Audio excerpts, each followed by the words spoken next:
Good morning. આજે આપણે છેલ્લે ગઈકાલે પારિભાષિક શબ્દો છે એની સમજૂતી આપેલી હતી. તમને અગાઉ પણ કીધેલું હતું કે પારિભાષિક શબ્દો છે એની ખાસ મહત્ત્વના છે. હવે એના પછી આપણે છેલ્લે જે લીધું હતું મિલકતો, એના પછીનો આવકો.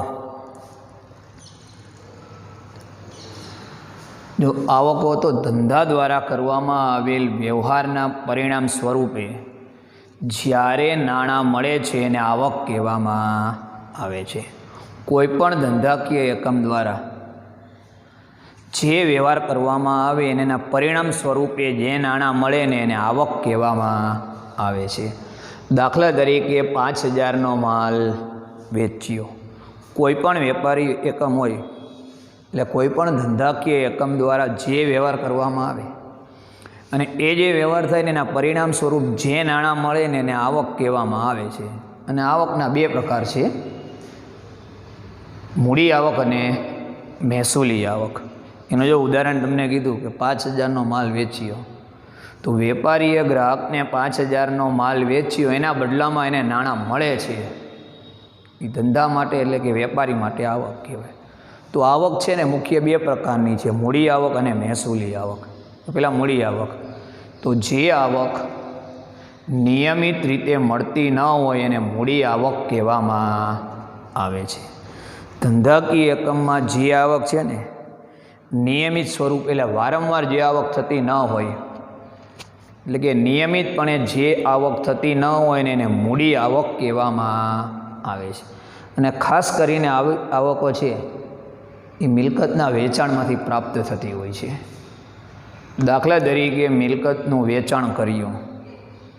કોઈ પણ ધંધાકીય એકમ હોય, ફર્નિચરનું વેચાણ કરે, એની પાસે જે મિલકતનો વેપારી હોય ને મિલકતનું વેચાણ કરે, તો એ આવક છે ને નિયમિત નથી થતી. એ રોજે રોજ ફર્નિચરનું વેચાણ નથી થતું હોતું, અને અમુક સમયે એ મિલકતનું વેચાણ થતું હોય છે. ડિબેન્ચર બહાર પાડવા, જે તમારા 11માં આવી ગયું હતું કે કંપની દ્વારા ડિબેન્ચર બહાર પાડવામાં આવે, તો એ દર મહિને ડિબેન્ચર બહાર નથી પાડતી, અમુક સમયના અંતરે એ ડિબેન્ચર બહાર પાડે છે. એટલે આવક કઈ થઈ? મૂડી આવક થઈ. એટલે જે આવકો નિયમિત અને વારંવાર થતી ન હોય ને એવી આવકને મૂડી આવક કહેવામાં આવે છે. બીજો પ્રકાર છે મહેસૂલી આવકો. તો જે આવક ધંધામાં નિયમિત રીતે મળતી હોય એવી આવકોને મહેસૂલી આવક કહેવામાં આવે છે.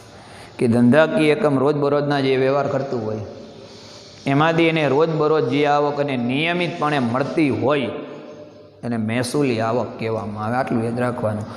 જે આવકો ધંધાકીય એકમને નિયમિત રીતે મળતી હોય ને એને મહેસૂલી આવક કહેવામાં આવે છે. દાખલા તરીકે કમિશનની આવક, ભાડાની આવક. કોઈ ધંધાકીય એકમે એની મિલકત છે કે એનું મકાન છે કોઈને ભાડે આપેલું હોય તો ભાડાની આવક દર મહિને થતી હોય. સેલ્સમેન હોય ને કમિશનની આવક દર મહિને થતી હોય છે. એટલે આ આવક કેવી થાય? મહેસૂલી આવક કહેવામાં આવે છે. પરિણામે આ આવક છે ને એના મુખ્ય બે પ્રકાર છે. ચૂકવણી, એનાથી વિરુદ્ધ. ચૂકવણી મીન્સ ખર્ચ. તો ધંધા દ્વારા કરવામાં આવેલ વ્યવહારને કારણે જ્યારે નાણાં ચૂકવવામાં આવે ને ચૂકવણી કહેવામાં આવે છે. કોઈ પણ ધંધાકીય એકમ દ્વારા જ્યારે વ્યવહાર કરવામાં આવે અને એ વ્યવહારને પરિણામ સ્વરૂપ જ્યારે નાણાં ચૂકવવામાં આવે એને ચૂકવણી કહેવામાં આવે છે. માની લો કોઈ પણ ધંધાકીય એકમ હોય, એણે જે વ્યવહાર કરેલો હોય એના બદલામાં એ નાણાંની ચૂકવણી કરે, નાણાં ચૂકવે એને ચૂકવણી કહે છે. એના બે પ્રકાર છે, મૂડી ખર્ચ અને મહેસૂલી ખર્ચ. ઉપર હતું આવક એની જેમ જ. જે ખર્ચા નિયમિતપણે થતા નથી એને મૂડી ખર્ચ કહેવામાં આવે છે. કોઈ પણ ધંધાકીય એકમમાં જે ખર્ચા નિયમિતપણે થતા નથી એને મૂડી ખર્ચ કહેવામાં આવે છે. દાખલા તરીકે મિલકત ખરીદીનો ખર્ચ. કોઈ પણ મિલકતની ખરીદીનો જે ખર્ચ છે ને મૂડી ખર્ચ કહેવાય. કેમ કે ધંધાકીય એકમ છે ને વારંવાર મિલકતની ખરીદી કરતું નથી, અમુક સમયના અંતરે મિલકતની ખરીદી કરતા હોય છે. એટલે જે ખર્ચ નિયમિતપણે થતા નથી કે વારંવાર કરવા પડતા નથી એને મૂડી ખર્ચ કહેવામાં આવે છે. ને એમાં મિલકતની ખરીદીનો ખર્ચ હોય, પ્લાન્ટ ખરીદેલું હોય, યંત્ર ખરીદેલું હોય, ફર્નિચરની ખરીદી હોય, મહેસૂલી ખર્ચ. ઉપરથી વિરુદ્ધ જે ખર્ચ નિયમિતપણે કરવામાં આવે છે એવા ખર્ચને મહેસૂલી ખર્ચ કહેવામાં આવે છે. ધંધાકીય એકમ છે ને અમુક ખર્ચ એવા હોય કે નિયમિતપણે એને કરવા જ પડે. એમાં રોજબરોજના જે ખર્ચા હોય કે જે ખર્ચા ધંધાકીય એકમનો વહીવટ ચલાવવા માટે નિયમિતપણે કરવા જ પડે છે એને શું કહે છે? મહેસૂલી ખર્ચ કહેવામાં આવે છે. દાખલા તરીકે મજૂરી, પગારની આવક. વેપારી હોય તો એને મજૂરોને મજૂરી ચૂકવવાની આવતી હોય છે. જે કર્મચારી કે કામદારો રાખેલા હોય એને પગારની ચૂકવણી કરવામાં આવે છે. આ મહેસૂલી ખર્ચ. આ ખર્ચ જે ખર્ચેલ રકમનો લાભ ધંધાને જે તે હિસાબી સમય માટે મળતો હોય કે મળવાનો હોય એને ખર્ચ કહેવામાં આવે છે. જે ખર્ચેલ રકમનો લાભ ધંધાકીય એકમને જે તે હિસાબી સમય માટે મળવાનો હોય એને ખર્ચ કહેવામાં આવે છે. કોઈ પણ ધંધાકીય એકમ હોય અને જે ખર્ચ કરેલો હોય ને એનો લાભ એને હિસાબી સમય કે હિસાબી વર્ષ, એટલે આપણે તમને કીધું છે કે એપ્રિલથી શરૂ થાય કોઈ પણ હિસાબી વર્ષ હોય ને 1 એપ્રિલે શરૂ થાય ને 31 માર્ચે પૂરું થતું હોય. યાદ રાખવાનું તમારે.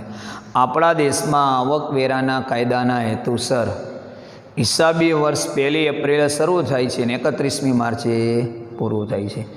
એટલે જે ખર્ચેલ રકમનો લાભ ધંધાને હિસાબી વર્ષ માટે મળવાનો હોય ને ખર્ચ કહે છે. ટૂંકમાં ખર્ચ છે ને એના જો 2 પ્રકાર કીધા. ખર્ચ 2 પ્રકારના હોય, મૂડી ખર્ચા હોય અને મહેસૂલી ખર્ચ હોય. એમાં આ જે ખર્ચ રહ્યો ને એ મહેસૂલી ખર્ચમાં આવે. કેમ કે તમને જો ઉપર મહેસૂલી ખર્ચની વ્યાખ્યા કીધી કે જે ખર્ચા નિયમિતપણે કરવા પડે ને વારંવાર કરવા પડતા હોય ને એને મહેસૂલી ખર્ચ કહેવામાં આવે છે. જેમ કે દલાલી, મજૂરી, પગાર, કમિશન, વીજળીનું બિલ, મોબાઈલનું બિલ, આપણે બધું જોઈએ તો આ ખર્ચા કેવા છે કે વારંવાર આપણે કરવા જ પડે છે. કે ધંધાકીય એકમે પોતાનો ધંધો ચલાવવા માટે અમુક ખર્ચા એવા હોય છે કે નિયમિતપણે કરવા જ પડે છે. એને મહેસૂલી ખર્ચ કહે છે. એટલે આપણે ખર્ચ અહીંયા ખર્ચ રહ્યો ને એ જ મહેસૂલી ખર્ચ. પછી ઉપજ. તો જ્યારે ધંધાકીય એકમ દ્વારા માલ કે સેવાનું ગ્રાહકોને વેચાણ કરવામાં આવે અથવા પૂરી પાડવામાં આવે ત્યારે ધંધાને ઉપજ થઈ ગણાય. ટૂંકમાં જે આવક હતી ને એના ઉપરથી કે ધંધાકીય એકમ દ્વારા માલ કે સેવાનું ગ્રાહકોને વેચાણ કરવામાં આવે અથવા પૂરી પાડવામાં આવે ત્યારે ધંધાને ઉપજ થઈ ગણાય. ધંધાકીય એકમ છે એ જે માલ કે સેવાનું વેચાણ કરતું હોય ને ગ્રાહકને પૂરી પાડે કે એનું વેચાણ કરવામાં આવે ને ત્યારે ધંધાને જે રકમ મળે ને ધંધા માટે ઉપજ કહેવાય. દાખલા તરીકે મળેલ વ્યાજ, મળેલ ડિવિડન્ડ વગેરે. તો ધંધાકીય એકમમાં માલ કે સેવાનું ગ્રાહકોને વેચાણ કરવામાં આવે અથવા પૂરી પાડવામાં આવે ત્યારે એને ઉપજ થઈ ગણાય. નફો એકદમ સહેલું. તો વર્ષ દરમિયાન થયેલ આવકમાંથી ખર્ચ બાદ કરતા, ખર્ચ છે ને એનું બીજું નામ જ આવક. વર્ષ દરમિયાન થયેલ આવકમાંથી ખર્ચ બાદ કરતાં તફાવતની રકમને નફો કહેવામાં આવે છે. ઉદાહરણ, દાખલા તરીકે આવક 15,000 હોય ને ખર્ચ 10,000 હોય તો તફાવતની રકમ છે ને 5,000 રૂપિયા નફો કહેવાય. એ ધંધાકીય એકમમાં વર્ષ દરમિયાન જે આવક થયેલી હોય એમાંથી ખર્ચ બાદ કરવાનો. જો આવક કરતાં ખર્ચ ઓછો હોય એટલે કે આવક વધુ હોય તો તફાવતની રકમ છે ને એને નફો કહેવામાં આવે છે. નુકસાન એનાથી વિરુદ્ધ. ધંધાકીય એકમ દ્વારા વર્ષ દરમિયાન થયેલ જાવક એટલે ખર્ચમાંથી આવક બાદ કરતાં વધેલ રકમને નુકસાન કહેવામાં આવે છે. નફો હતો એનાથી વિરુદ્ધ કે વર્ષ દરમિયાન ધંધાકીય એકમને જે ખર્ચ થયેલ હોય એમાંથી આવક બાદ કરતાં વધેલ રકમને નુકસાન કહેવામાં આવે છે. દાખલા તરીકે જો આવક 12,000 હોય ને આવક 8,000 હોય તો તફાવતની રકમ 12,000 માઇનસ 8,000, 4,000 શું કહેવાય? નુકસાન કહેવાય. અથવા ખર્ચ કરતાં આવક ઓછી હોય તો તફાવતની રકમ છે ને એને નુકસાન કહેવામાં આવે છે. તમારે યાદ રાખવાનું, ખર્ચ એટલે જ આવક. ખરીદી તો વેપારી જે વસ્તુનો વેપાર કરતો હોય અને એ વસ્તુ તે ખરીદે એને હિસાબી પદ્ધતિમાં ખરીદી કહેવામાં આવે છે. કોઈ પણ વેપારી હોય, એ વેપારી જે વસ્તુનો વેપાર કરતો હોય અને વેપારી એ વસ્તુની ખરીદી કરે ને તો એને ખરીદી કહે છે. દાખલા તરીકે વેપારી છે, અનાજનો વેપારી હોય, એ અનાજની ખરીદી કરે ને તો એના માટે ખરીદી કહેવાય. પણ અનાજનો વેપારી સ્ટેશનરી ખરીદે તો એ ખરીદી ન કહેવાય, એના માટે ખર્ચ કહેવાય. ખાસ યાદ રાખવાનું તમારે. કોઈ પણ વસ્તુનો વેપારી કે વેપારી જે વસ્તુનો વેપાર કરતો હોય એ વસ્તુ ખરીદે ને એને હિસાબી પદ્ધતિએ ખરીદી કહેવામાં આવે છે. અને આ ખરીદી રોકડ અથવા શાક સ્વરૂપે હોઈ શકે. ગઈકાલે કીધું હતું, રોકડ સ્વરૂપે એટલે શું કે જેમાં ખરીદીના નાણાં તરત જ ચૂકવવામાં આવે ને રોકડ ખરીદી કહેવાય.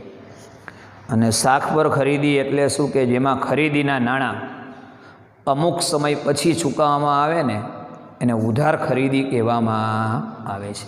એટલે વેપારી જે વસ્તુનો વેપાર કરતો હોય ને એ વસ્તુ એ ખરીદે એને હિસાબી પદ્ધતિમાં ખરીદી કહેવામાં આવે. એમાં તમને કહી દઉં, ખરીદ પરત છે એને પણ સમજાવી દઉં કે ખરીદ પરત એટલે શું. તો વર્ષ દરમિયાન ખરીદેલ માલમાંથી જે માલ પરત કરવામાં આવે ને એને ખરીદ પરત કહેવામાં આવે છે. આપણે વર્ષ દરમિયાન માલ ખરીદેલો હોય, એમાં કોઈ માલ નુકસાનીવાળો હોય એટલે આપણે વેપારીને પાછો આપીએ.